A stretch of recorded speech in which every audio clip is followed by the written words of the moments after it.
I'm Francesca Maxime. And I'm Matt McClure. And this is Currents.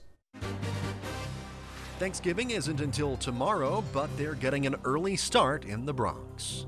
As we reach out hand in hand to people in need, we also reach out hand in hand with each other.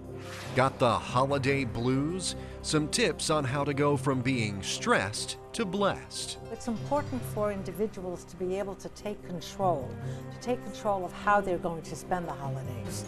And some Christmas gift-giving ideas, courtesy of Lino Rulli. My eye was drawn immediately to why premarital sex is stupid.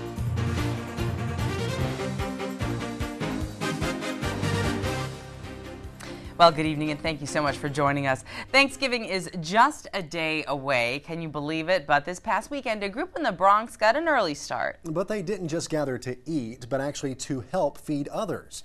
Through a special program, volunteers from the Catholic Fellowship of New York City assembled food baskets and handed them out to the hungry. And it couldn't have come at a better time. A government report released earlier this week shows hunger in the U.S. at a 14-year high. As we found out when we headed up to Immaculate Conception Church in the Bronx, people are more than happy to help.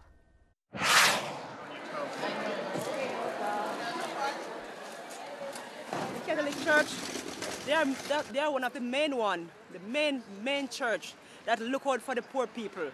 And I love that because that's what God said we're supposed to do. Look out for one another and help one another. Today we're giving out food for Thanksgiving. Once a month here at Helping Hands, we have a food pantry. Usually we give out food to about 100 people, but today was almost 150. I'm here because I think it's important, especially with the holidays coming up, to be able to help out your fellow brothers and sisters and be able to, give them what they need in their lives. Holiday period can be very difficult for people because it's a time with expectation. Families come together. There's this expectation from the television, from movies and all this that we're going to have big meals and gifts and so many things. And it's difficult for a lot of people to provide all of that. I think a lot of times if they have not only hardships in their lives, but also if they don't necessarily have family around, it's very important to give some sort of comfort. Happy Thanksgiving. St. Francis, the founder of our order, was very strong that every person we meet is definitely a brother and sister of ours. And so, we're helping out our brothers and sisters who are in need. Thank God we had a large number of volunteers today. It was quick work. And wonderful fellowship, a lot of people coming together to share their love. It's just a really great bonding experience for everyone, for the volunteers and for the people who came here out of need. It's a real sense of church coming together, church working together, church growing together. As we reach out hand in hand to people in need, we also reach out hand in hand with each other. It brings that body of Christ together in a very real way. It definitely feels good being able to help someone that's in a tough situation, especially during this economic time and everything that we've seen on the news about the Bronx and the unemployment rate. It's never enough. We wish it could be. It's always mixed emotions because, one, I feel so bad that there's any need for something like this. It would be much better if we could close the doors because everybody has enough. But all the while, it's nice that we can do something to help out. And within the Gospel of St. Matthew, it's quite clear that, whenever we give out food or drink or any assistance, even, companionship to anyone in need, that we're certainly doing it for Christ. And that's what we're doing here. We're helping our brothers and sisters in whatever way we can. We're so thankful for everything that God gives us, and part of the way we show our thanks is by sharing with others. We come around the table of the Lord for Eucharist for Thanksgiving, and here we help to provide at the home tables of many people that same Thanksgiving. Well, there you have more Franciscans. The order just turned 800 years old, and they're still, reaching out to help those in need. It's so nice to see that they are giving food, and he also mentioned, companionship, or one of the people did anyway, that there's fellowship in the getting together to do the giving. And then, of course, there's fellowship in the families that are getting the gifts, right? Because they're then communing with their family. Anytime that the holidays can really be about the best meaning, I think, which is the connection with people that you care about, is I think, really nice. Yeah, that's right. And you see there another example of folks doing good in the city, reaching out to those, being non-judgmental as to whoever they are, wherever they come from. 50 more people than normal. Right, and there you go, and just helping them have a happier holiday, which is what the season is all about. Stay tuned, there's much more Currents coming up straight ahead. When we return, we will have much more on food pantries around all of New York City, including the situation they and the people they serve face. We have that story and the rest of the day's headlines coming up.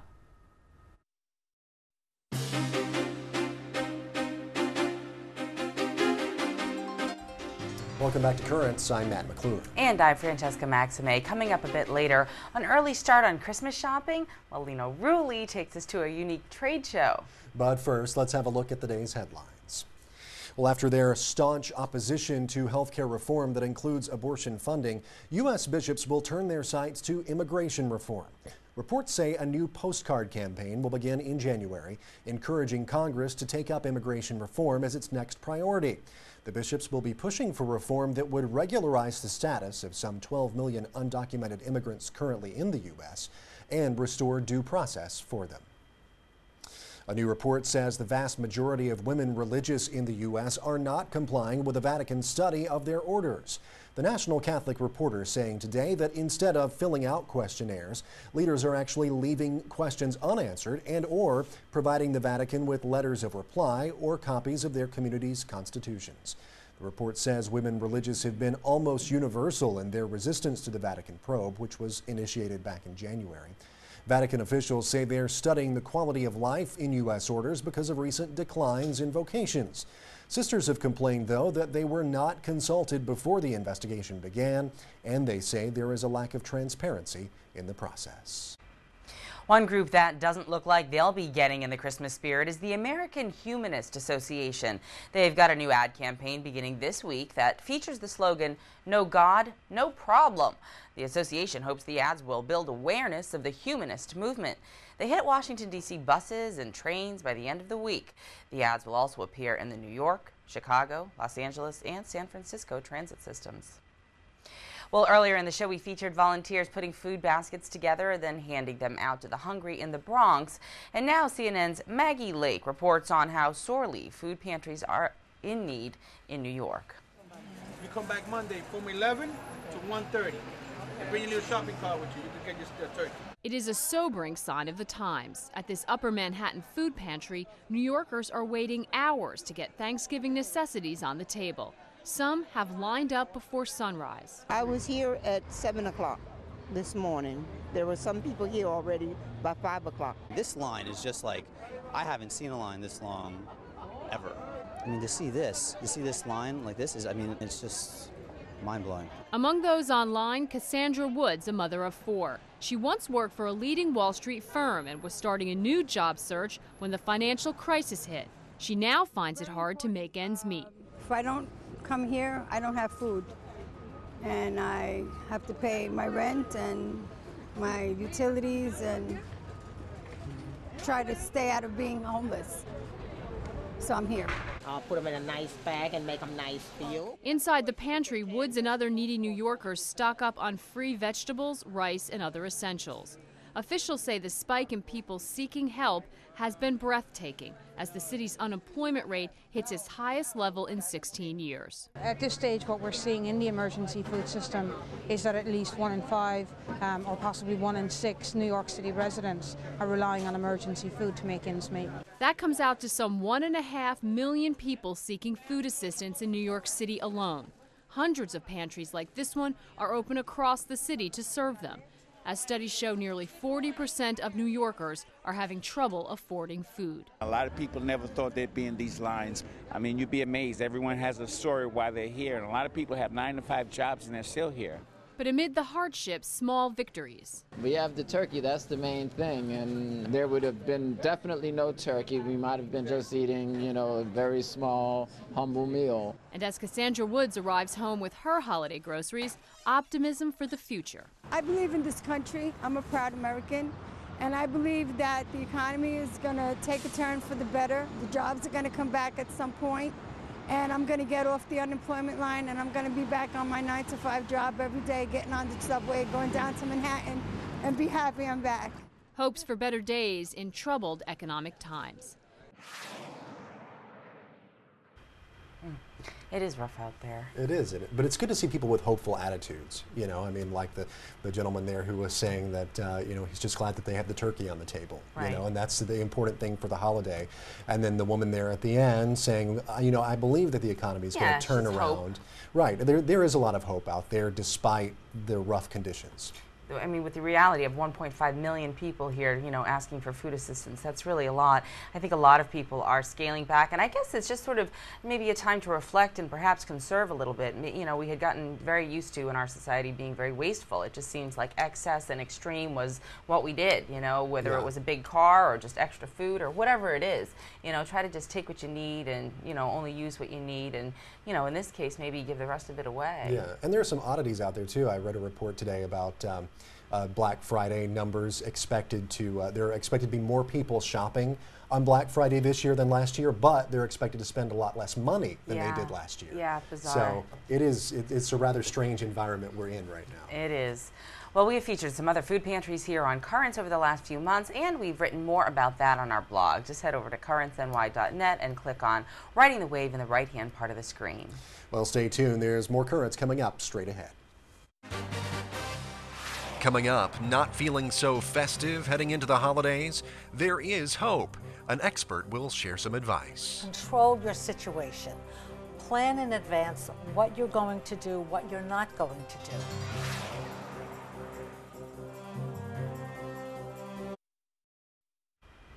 Well, with Thanksgiving here for many, that means gathering around the dinner with family or friends. And then on Friday, what's become known as Black Friday, there's the excitement perhaps of getting those early Christmas bargains. Yeah, but for many out there, they may not be in such a festive mood.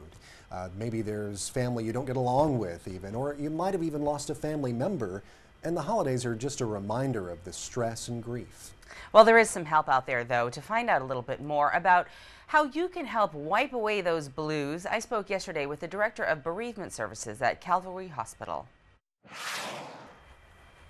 Sherry Schachter, Director of Bereavement Services at Calvary Hospital, thanks so much for being with us today. Thank you for having me. Here on Currents. Now, we know that Calvary does advertise in the tablet, which is, this is last Sunday's version. And one of the things in here as well is our own Dr. Stephen Garner. He did a little column here about sort of depression over the holidays and people that sort of feel overwhelmed and have a lot of trouble sometimes dealing with it. And that's what we're here to talk a little bit about is how do you deal with the holidays? I'm going to be driving home to Boston. I don't love everybody in my family the way that I probably should because sometimes they drive me nuts.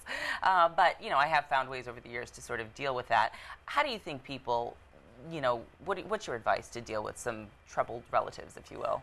Well, I think the first thing you have to realize is to recognize that holidays are very stressful. They're very stressful times of year.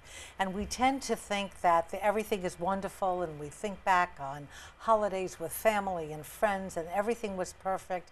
But the reality is it's not always perfect, even in the best of times when, you know, one aunt doesn't talk to another aunt or difficulty with family relationships.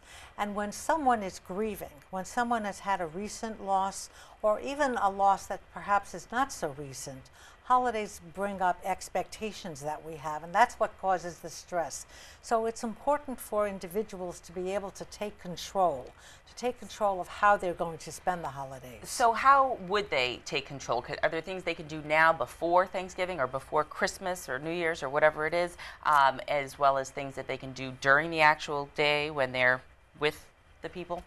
Absolutely. I like to think of 4 C's, and the first one is to be able to control your situation. Plan in advance what you're going to do, what you're not going to do.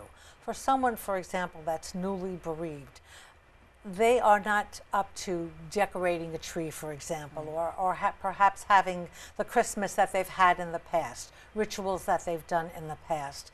And so it's acknowledging we don't have the energy or the desire to celebrate Christmas this way. Sure. And so this is what I'm not going to do. So you have to make your own decision. That's your control part. So make your own decision, but also consult with family members, Okay. especially children. If someone is a bereaved spouse, for example, and has children, you want to include your children and your teenagers in the decision also, because they're part of the, not only are they part of the family, but their grief needs to be acknowledged and heard as well. Okay. But once you compromise, another C, once you compromise on what you think might be helpful for you, then you want to implement that. You want to communicate that to the rest of the family. Okay, so communicate, then that's your action items. So that takes you out and then says, this is what we're going to do. I've considered all of the above, myself and you included, and this is the plan.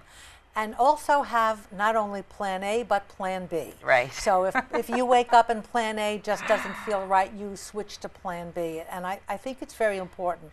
One of the things that I try and tell family members is that to limit your expectations and to limit your activities so that you're not exhausting yourself. What about people that have a hard time sort of saying no and they feel like they're obliged and perhaps the thing is supposed to go from 2 p.m. to 10 p.m.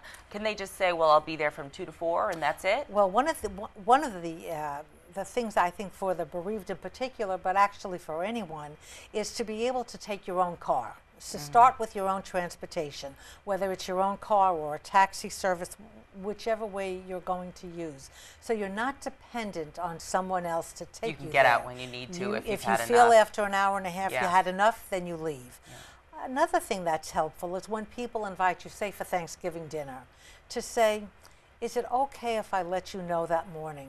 I don't know how I'm going to feel when I wake up. I don't know if it's going to be too much for me. Right. Chances are, if someone is making Thanksgiving dinner, you're one person, you're two people at the most. Yep. It's okay if you're going to. Absolutely. So we have the control and we have the Communication. communication and the action plans. And it sounds as though for people who are recently bereaved, it's particularly perhaps a challenging time, but there are some things that they can do to plan ahead and also that day to kind of take control of their environment. Well, that sounds great. I will talk a little bit more about this on our blog and let people know a few of the tips that you shared with us today. And for now, thanks so much for sharing with us all this, Sherry. You're quite welcome. Happy Thank you for having Thanksgiving. me. You too.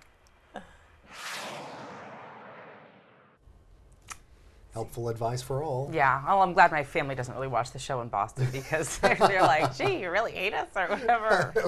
I'm like, yeah, some of you, not really my favorite people, but whatever. I hear it. Well, you know, I think we all probably have like, I don't know, the proverbial crazy uncle or, you know, the crazy relative that drives us up the wall, probably.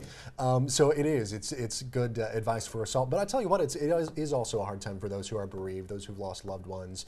I remember last holiday season, it was my best friend. It was the first holiday season since his dad passed away, and their whole family just really had a difficult time around it. And so this is some great advice for folks who are dealing with that. Yeah, it's one of the things they say is sort of tradition and ritual. You know, you're going to feel a loss. Like I remember when my grandfather passed away, the head of the table, nobody knew where to. Like they were like, well, who should sit there? Yeah. You know, but you know, we sort of rotate now, and you kind of establish new traditions. That was, you know, something else in place of the old ones. Yeah, exactly. And things do change like that. And yeah, you're right. I mean, new traditions will take over for the old ones. So it is a good time of getting over things as well. Well, stay tuned. There's much more current straight ahead. Coming up, Lino Rulli gets a jump start on Christmas shopping. Do you sell these to people like me, or are these only for bishops? Well, do you want to be a bishop? I could measure you right now.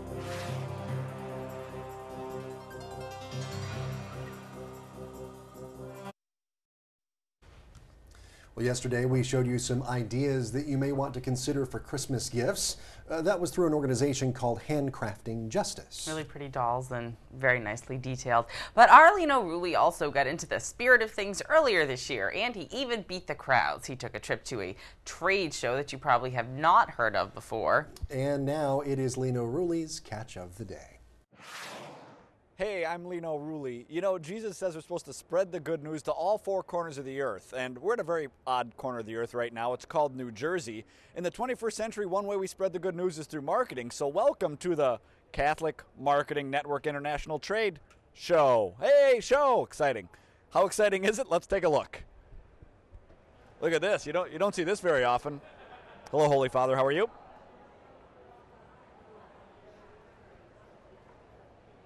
Thought the Pope was taller. Hello. Very popular here. Hello. Hello. Can always use some new clothes. Let's see how this goes. All right, what do we got here? Hi, your name is?